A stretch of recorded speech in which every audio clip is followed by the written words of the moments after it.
নমস্কার সবাইকে, বাসনা দাস চ্যানেলের আরও একটি নতুন ব্লগে আপনাদের স্বাগত জানাই।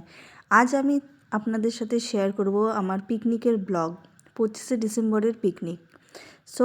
সবাই এখানে লাইট লাগানোর কাজে ব্যস্ত হয়ে পড়েছে ছাদে, এবং বাকি মেয়েরা সবাই কাটাকুটিতে ব্যস্ত হয়ে পড়েছে।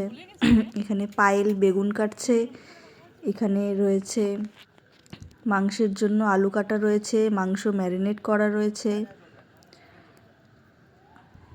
এখানে ঢাকা রয়েছে। এবার প্রথমেই আমরা পকোড়াটা ভেজে নেব, চিকেন পকোড়া, যেটা টিফিনের জন্য।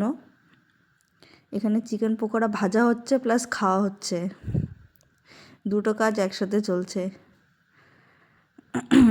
আমিও এখানে চিকেন পকোড়া ভাজছিলাম, ও হচ্ছে কড়াইয়ের মধ্যে দিচ্ছিল আর আমি ভাজছিলাম, ভেজে ভেজে উঠাচ্ছিলাম।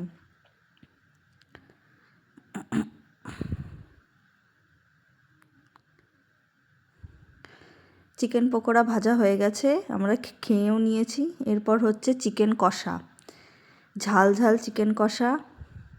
এটাই ছিল পিকনিকের মেন মেনু, ঝাল ঝাল চিকেন কষা হয়ে গেছে। এরপর আমরা বসিয়ে দিয়েছিলাম মুসুর ডাল, পাতলা করে মুসুর ডাল। এটাও নন্দিতাই রান্না করেছে এবং জোগাড় সবাই করেছে। আজ আপনাদের সাথে পরিচয় করাবো একটি বাচ্চা। কি করছিস? ওর কথাগুলো শুনে নাও। बोले खुशी क्या कर रहा है? मांसो खाएगा अभी। तो खुशी के एक हड्डी दी। हड्डी खाई ना। तो क्या खाता है? मांस ही खाता है। मांस ही खाता है। और क्या खाते हैं? आज कोकड़ा मच्छी खाते हैं।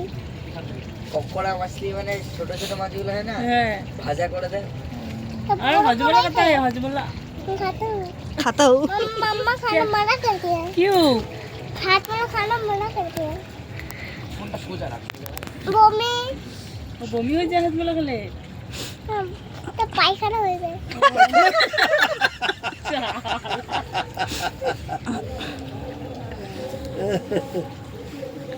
ওর বাথরুম কোথায় বলতো?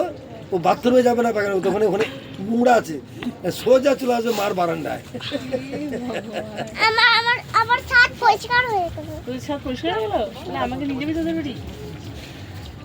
আম্মা আমার বাথরুম পরিষ্কার হয়ে গেছে। ওযু করি না ছাদে। ছাদে বসে করিস?